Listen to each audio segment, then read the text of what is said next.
दी थी। फिलहाल हालात ये हैं कि सड़कों पर पाकिस्तानी उतरे हुए हैं। 11 लोगों की फिलहाल मौत हो चुकी है जो अमेरिका के विरोध में है। अमेरिका की जो एम्बेसी है पाकिस्तान के अंदर इस्लामाबाद में, वहां ये सब भीड़ की भीड़ जा रही है ताकि अमेरिका के सामने विरोध करके आ सके, आते हुए दिख रहे हैं। एक नजारा तो जबरदस्त वायरल है जिसमें पुलिस के व्हीकल को ही इस भीड़ ने चोरी कर लिया। बोले इतनी दूर तक कैसे चलेंगे?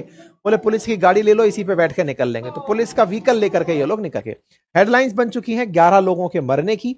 पाकिस्तान के लोग भर भर के सड़कों पर हैं। सरकार का विरोध है, अमेरिका का विरोध है, इस बात पर विरोध है कि भाई तुम लोगों ने गाजा के लोगों के साथ धोखा कर दिया। अब इस पूरे मामले को विस्तार से समझेंगे। फिलहाल हेडलाइंस देख लीजिए और आगे बढ़ते हैं।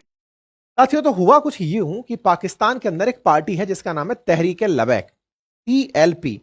टीएलपी के द्वारा एक बंद बुलाया गया था और वो बंद था, असल मायने में बंद कहिए या प्रोटेस्ट कहिए, कि लाहौर से इस्लामाबाद जाना है। बंद तो एक तरह से लाहौर में था कि हम कोई और काम नहीं करेंगे, सब लोगों को इस्लामाबाद चलना है। तो बंद के साथ साथ यात्रा थी, पद यात्रा निकल रही थी। लाहौर से इस्लामाबाद की दूरी लगभग इंटरनेट पर 380 किलोमीटर के अराउंड दिखाई देती है। इतनी लंबी यात्रा के लिए ये लोग निकलने वाले थे। क्यों निकलने वाले थे, तो उसके पीछे का इतिहास थोड़ा सा चर्चा कर लेते हैं। आपको यह तो याद होगा कि 7 अक्टूबर के दिन जब गाजा से निकले हमास के आतंकियों ने इजराइल के अंदर हमला किया, वहां के लोगों को बंधक बनाया और बंधक बनाकर गाजा ले आए। गाजा के फिर हाल इजरायली सेना ने बुरी तरह बिगाड़े। जो हालात हैं वो आपको सबको पता है। ऐसे में इजराइल और गाजा के बीच में संघर्ष विराम कैसे हो, इसके तमाम प्रयास हुए।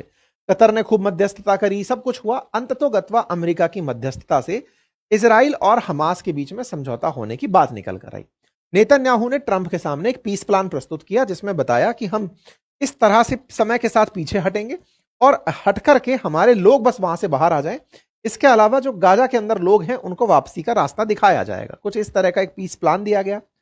दुनिया वाले लोग चालू हुए। इस पर शहबाज शरीफ ने उस समय यह कह दिया कि I strongly believe that implementation of two state proposal is essential to ensure lasting peace in the reason.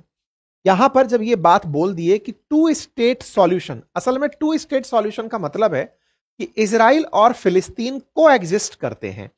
To state solution UN का मान्यता है, भारत भी टू स्टेट सॉल्यूशन मानता है, अमेरिका भी टू स्टेट सॉल्यूशन मानता है इजराइल की प्रॉब्लम का, कि इजराइल और फिलिस्तीन एक साथ दो राष्ट्र हैं जो एक जगह पर रहते हैं और उन्हें होना चाहिए, उनकी स्पष्ट बाउंड्री, उनके स्पष्ट कानून होने चाहिए। वहीं दूसरी तरफ पाकिस्तान केवल वन स्टेट सॉल्यूशन मानता है, ईरान वन स्टेट सॉल्यूशन मानता है और वो केवल फिलिस्तीन को मानता है, कहता है इजराइल नाम का कोई देश ही नहीं है। तो ऐसे बहुत से इस्लामिक देश हैं जो ये मानते हैं कि इजराइल नाम का देश एग्जिस्ट ही नहीं करता है। लेकिन पाकिस्तान के प्रधानमंत्री ने भाव में बहते हुए, क्योंकि यूएन में इनको झूठ बोलने की जगह दी गई थी, ये जिल्ले इलाही के नेतृत्व में बहुत कुछ बोल करके आ गए थे, ऐसे में इन्हें वहां पर जब बोलने का मौका दिया तो झूठ के साथ साथ ये भी निकल गए, क्योंकि इन्हें कंटेंट तो तैयार था नहीं, बस कुछ भी बोल दिए। तो ये बोल दिए कि टू स्टेट सॉल्यूशन समाधान है। अब ये टू स्टेट सॉल्यूशन यानी इजराइल और फिलिस्तीन नाम के दो देश एग्जिस्ट करने चाहिए। इन भाई साहब ने जब ये बात बोली, इनको पाकिस्तान में ट्रोल किया जाना शुरू हो गया। पाकिस्तान में जब ये लौट कर वापस आए तो यहां तो झंडे उठ रखे थे कि क्या बात बोलकर आ गए, अब तक तो कह रहे थे इजराइल है ही नहीं और तुम ये क्या कहकर चले आए। इस बात पर पाकिस्तान के मंत्री को पलटना पड़ा, संसद के अंदर उन्हें बयान देना पड़ा और कहा कि नहीं नहीं, हमारा यह उद्देश्य नहीं था, ट्रंप ने कुछ और कर दिया, हमको दिखाया कुछ और था और हमें कुछ और बता दिया। ये इनके मंत्री जी हैं, विदेश मंत्री जी, वो जहां करके संसद में भाषण दिए कि हमें तो कुछ और दिखाया था ट्रंप ने और कर कुछ और दिया। अब जब ये इस बात को बोलने लगे तो सार निकल कर आया कि पाकिस्तान अपनी राजनीति और इंटरनेशनल राजनीति दोनों को एक साथ लेकर नहीं चल सकता। इंटरनेशनली उसे अमेरिका के साथ होना है और लोकल पॉलिटिक्स में उसे गाजा के साथ होना है। अमेरिका इजराइल के साथ है और इजराइल और फिलिस्तीन नाम के दो देश एग्जिस्ट करते हैं। ये इजराइल को, ये पाकिस्तान से अमेरिका ने बुलवा लिया। अब जब ये बात बुलवा ली तो इन भाई साहब को यहां पर घेरा जाना शुरू हुआ कि यार तुम क्या करिए, तुम गाजा वालों के खिलाफ हुआ है। लेकिन ट्रंप तो यही चाहते थे कि बस एक बार पाकिस्तान बोल दे कि हां हम गाजा के साथ हैं लेकिन इजराइल के साथ भी हैं, बस तो दोनों का काम चल जाएगा। इस बहाने इजराइल को मान्यता मिल गई, इनडायरेक्टली इजराइल को मान्यता मिल गई। पाकिस्तानी प्रधानमंत्री के इस ट्वीट का मायना समझिए। जब ये शब्द है ना टू स्टेट प्रपोजल, यानी कि दो देश होने की बात जब स्वीकार की जा रही है, इसका मतलब है कि फिलिस्तीन और इजराइल नाम के दो देश हैं। यह बात बोलना ही अपने आप में बहुत बड़ी जीत थी। बस इसी बात के आधार पर ट्रंप को बधाइयां मिलना शुरू हो गई कि साहब आपने बढ़िया सॉल्यूशन करा दिया, आपने शांति करवा दी। मुस्लिम वर्ल्ड का एक भी देश ऐसा नहीं था जो यह कह पाए कि सर हम 20 सूत्रीय मांग नहीं मानेंगे, कोई बात नहीं। बाद में शहबाज शरीफ को यह बात समझ में आई। बाद में जब समझ में आई कि यार ये तो दिक्कत हो गई, हमने तो खैर ऐसे मामले में साथ दे दिया, गलती से पता नहीं किसने हमारे ट्वीट को गलती से लिख दिया, अब इस बार जब ट्रंप ने अपनी तरफ से बधाइयां देना शुरू किया, धन्यवाद देना शुरू किया जिन्होंने मध्यस्थता कराई, तुर्की का, इजिप्ट का और कतर का, इसमें पाकिस्तान का कहीं नाम नहीं। क्यों नहीं? क्योंकि पाकिस्तान के पलटने को अमेरिका पहचान गया था कि तो पलट गया वहां जाकर, कोई बात नहीं। लेकिन तब तक पाकिस्तान में पूरा रायता फैल चुका था। क्यों? क्योंकि इस पीस प्लान में इजराइल की एक बहुत बड़ी जीत हो रही थी। क्या?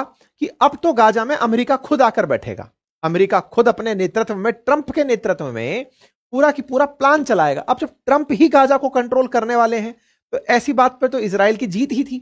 बस इसी जीत को यहां देखते हुए गाजा के साथ में समर्थन करने के लिए यहां की कट्टरपंथी पार्टी है तहरीक लबैक, वो उठ करके बाहर आ जाती है साहब, और वो बाहर आकर के प्रोटेस्ट का आह्वान कर देती है। अब ये जो तहरीक लबैक है, ये 2015 में ही बनी थी और इसके संस्थापक थे खादिम हुसैन रिजवी। ये मर गए, इनके स्थान पर इनका बेटा ही संभाल रहा है पार्टी, पिछले साल ही मरे थे ये। तो इनके बेटे के द्वारा, जो साद हुसैन रिजवी है, इनके द्वारा एक भीड़ बुलाई जाती है कि चलो भाई अमेरिका के सामने विरोध करेंगे। और अमेरिका का एम्बेसी, दूतावास है पाकिस्तान में इस्लामाबाद के अंदर, किसी देश की राजधानी में ही होता है। तो एम्बेसी के सामने चलकर विरोध करेंगे। ये आ रहे थे पंजाब से, पंजाब के अंदर लाहौर है और लाहौर से निकलकर इस्लामाबाद पहुंचना था। तो ये जो तहरीक लबैक पार्टी है, इसके द्वारा देशव्यापी आंदोलन बुलाया जाता है कि हम लोग चल करके आंदोलन करेंगे और पाकिस्तान के लोगों को जगाएंगे कि देखो हम गाजा के साथ हैं, हम फिलिस्तीन के साथ हैं और यहां की सरकार ने गड़बड़ कर दी है। तो अब आप एक बार मैप पर देख लीजिए, लाहौर यहां पर है और इस्लामाबाद थोड़ा और उत्तर की तरफ है, लगभग 380 किलोमीटर की डिस्टेंस गूगल दिखाता है। ये खबर आती है सरकार को, जब ये जानकारी लगती है कि भाई साहब अब तो प्रोटेस्ट होने जा रहा है, तो पाकिस्तान की सरकार के द्वारा 9 अक्टूबर को कर्फ्यू लगा दिया जाता है। 10 तारीख के दिन पाकिस्तान को उम्मीद थी कि उसके कहने पर Nobel peace prize committee Trump को नोबेल पीस पुरस्कार दे देगी।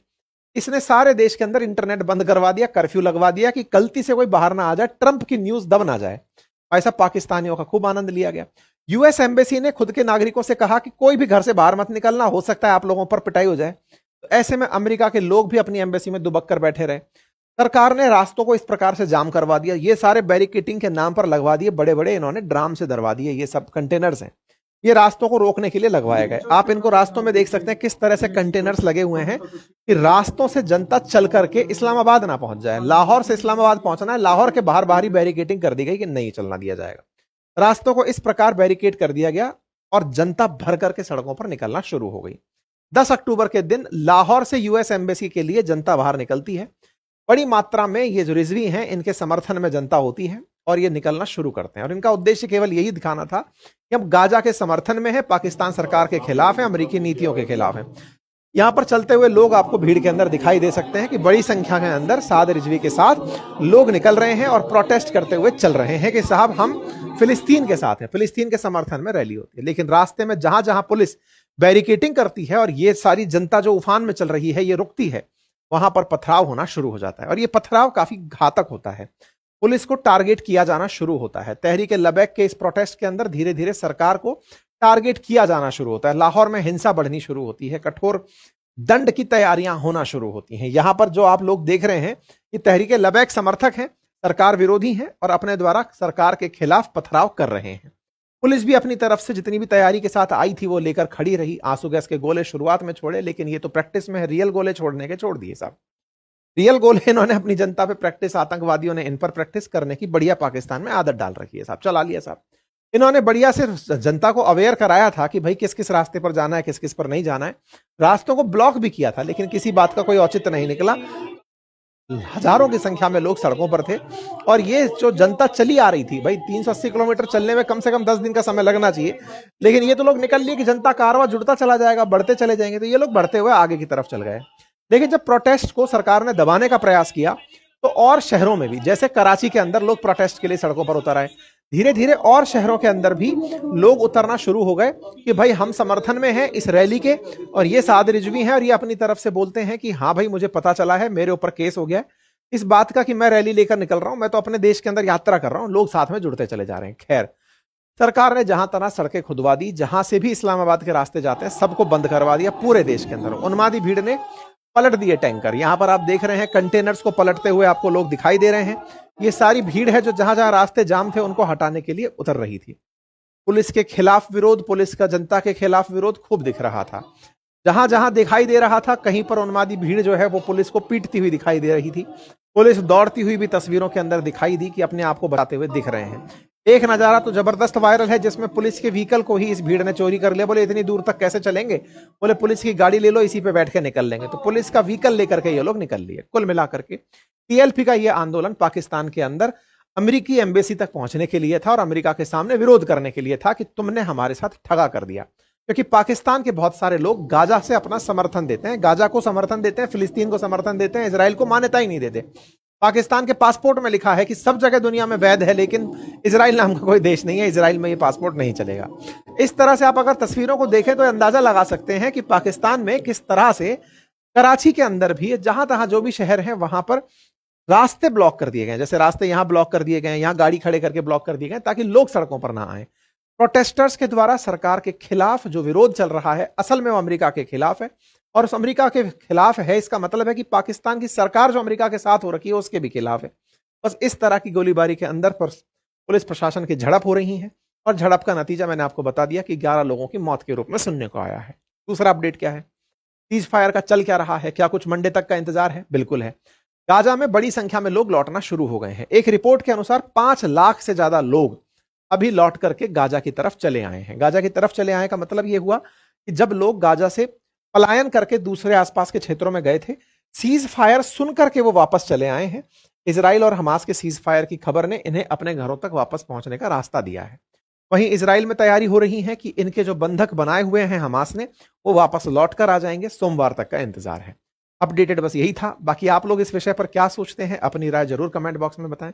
चैनल पर नए हैं तो सब्सक्राइब कर लें, साथियों से इसे अवश्य साझा करें। कल वेबिनार है, लिंक कमेंट बॉक्स में पिन है, फ्री ऑफ कॉस्ट है, आप जाकर उसे ज्वाइन कर सकते हैं। Thank you so much.